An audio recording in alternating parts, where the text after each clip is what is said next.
Okay, we're going to get started on this project. So I have my J hook or 6mm hook, and I have my worsted weight yarn, and I've already made my slip knot. Put that on my hook, and what you want to do is have a little bit of a longer tail, maybe about 6 inches. It doesn't have to be too long, but just a little bit of a longer one, and I'll explain later. So we are going to work foundation half double crochet. So if you don't know how to do that, it's very simple. So you'll chain 3. You'll do your yarn over like a regular half double crochet. You're going to work in the 3rd chain from your hook, and then you'll pull up a loop just like you normally would. You have your 3 loops. You're going to yarn over. You're just going to pull through 1. Normally you yarn over, pull through all 3 right away, but you're going to pull through 1 loop. Then you're going to yarn over again and then pull through all 3. And what that did was it created a little, looks like a little chain right there. So now we're going to make our 2nd half double crochet. Now normally the skipped chain 2 counts as a stitch, but with this pattern it will not. So this is technically our 1st stitch. So if you can see, it looks like a little chain right there. So you're going to yarn over and pop your hook right in that chain, and we'll do the same thing. Pull up your loop, yarn over, pull through 1, yarn over, pull through all 3. So now we've made 2. So what you want to do is you want to continue to work, well, you're going to want a 200 total. So I've already have 3, so I guess I need to make 197 more. If I did the math right, I'm not sure. But anyway, you want to have a total of 200 foundation half double crochets. Okay, so here is my 200 foundation half double crochets that I've made, and this is my last stitch right here. So what I'm going to do is I'm going to take a stitch marker, and as you can see, as I was stitching, let's see, where are we here? So here's a stitch marker here. What I did was when I was making my foundation half double crochets, I just marked every 50 stitches so it would make it easier for me to count. So I'm just going to pop that guy out of there because I don't need him anymore. And I'm going to place a stitch marker in my last stitch. So you will want to do that, and you can use scraps of yarn, safety pins, actual stitch markers if you have them, whatever you have on hand, and mark that stitch. Okay, so what you're going to want to do now is we need to turn this into a circle, and you don't want it to become twisted. So I am going to just fold it like that. So you want this part of the stitch, this is your wrong side, I guess.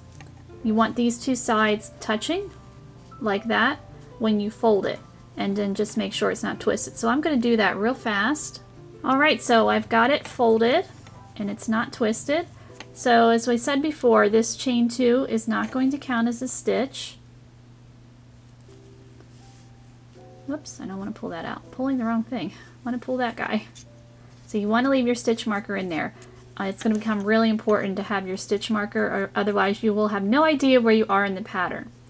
Alright, so now we need to join this, and we are going to work a half double crochet, and what we're going to do is we are going to work in the 3rd loop. So if you look at this stitch, so half double crochet is a fun stitch because there's actually 3 loops. So this is your front loop here,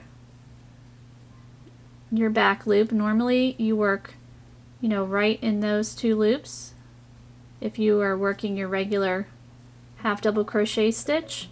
But if you turn it over, you will see that there is actually a 3rd loop right there. So we're going to work in that 3rd loop to join it.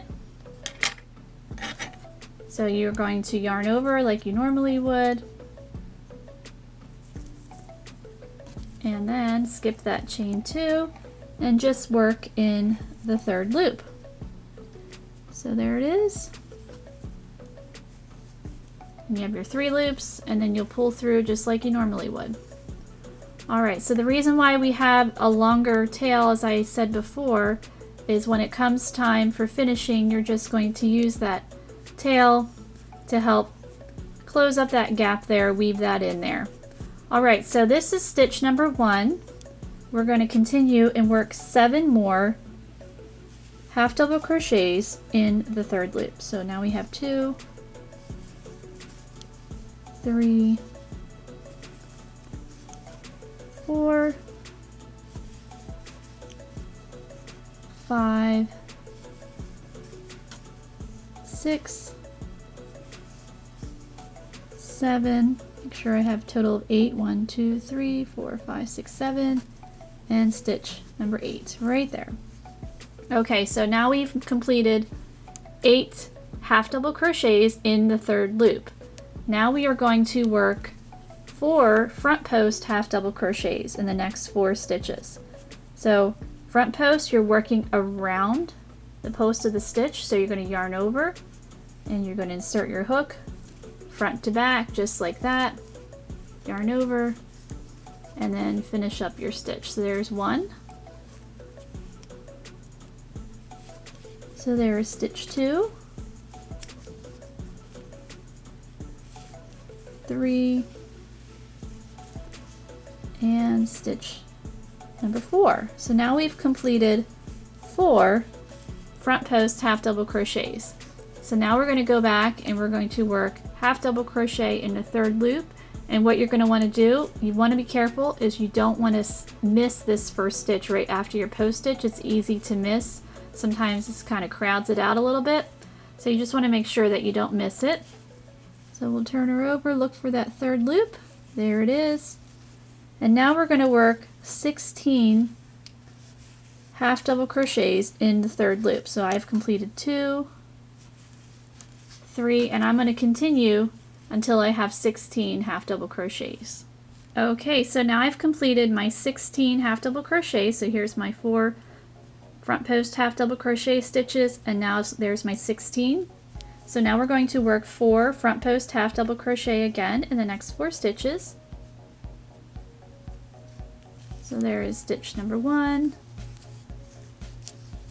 Here is stitch number 2, number 3, and then stitch number 4.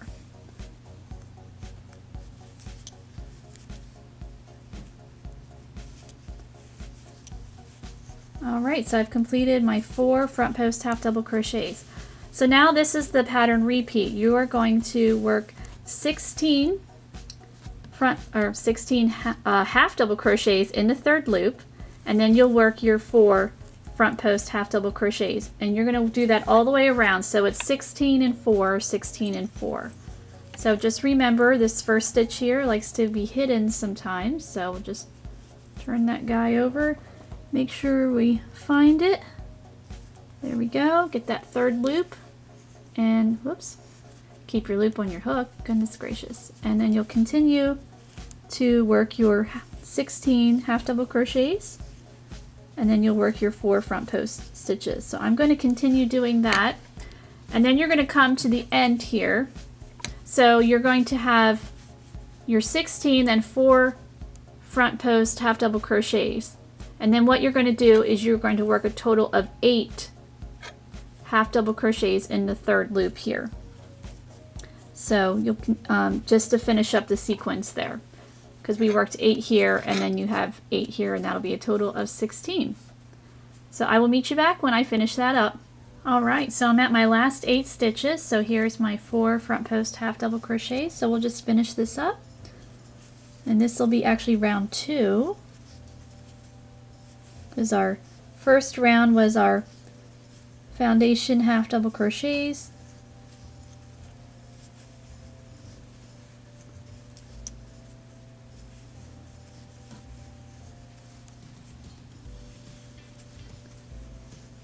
Alright, here's stitch 7. Whoops, let's stay on there. And then come to our last stitch. So I'm going to pop out my stitch marker, and I'm going to finish up round 2, and I'm going to pop my stitch marker right back in there, because we are going to want to mark this stitch, because as you work more rounds it's going to be really hard to determine what is your right side and wrong side. And as you can see, we've got our gap there, so what you'll want to do when it comes time to finish it is tuck in that chain 2, and then you'll weave in your ends there and use your tail for that. Alright, so now we are going to start round 3, and we are going to work in the 3rd loop in our first stitch right there, and just keep going until we get to our front post stitches, and then I'll show you what to do. Alright, so I've worked up to my post stitches right here. So what we're going to do is we are going to work a half double crochet in that first post stitch right there in the 3rd loop. And now I'm going to work 4 front post half double crochets around the next 4 stitches. So stitch number 2, stitch 3, and now we are going to work stitch number 4 right there. Doesn't want to stay on the hook for some reason. But too bad, you're going to stay on. Alright, so now we're going to work front post half double crochets. We're going to do the same thing. So I'm not going to say how many stitches just to make it easier. You're just going to stitch across until you reach your first front post half double crochet stitch. You're going to work in the 3rd loop in that first stitch. Then you're going to work 4 front post half double crochets, and then just continue all the way around until you get to your stitch marker there. Alright, so I'm at my last stitch here, so I'm going to pull out my stitch marker, and I'm going to work my half double crochet in my 3rd loop, and then round 3 will be finished, and I'm going to pop my stitch marker right back in there, and there we go. Okay, so now you're going to continue and do the same thing as round 3. You're going to work your half double crochets in the 3rd loop up until your post stitches right here. Then you're going to half double crochet in that first post stitch in the 3rd loop. Then you will work your 4 front post half double crochets, and you will keep doing that for, I worked a sample one right here. I'm going to show you right now. So here is a sample cowl that I've already made, and I worked 18 rows. So if you want to work 18 rows, you can work more if you want. You can work less, but I made a total of 18 rows, or rounds, I'm sorry, because we're working in rounds. And the nice thing is with this pattern is it looks nice on both sides. So it's reversible, which I think is really great, because when you wear a cowl, you know, it kind of gets twisted up a little bit. And so this is a really pretty pattern, and it looks nice on both sides. So just work as many rounds as you would like if you want to work 18, because I wanted a nice thick gushy cowl, but if you want, you know, a thinner one or even a thicker one, you know, keep going. And then once you're done, you're going to need to finish her off by weaving in your ends, and if you need to block it lightly, then, you know, feel free to block it as well. I hope you enjoyed this pattern. Thank you so much for watching.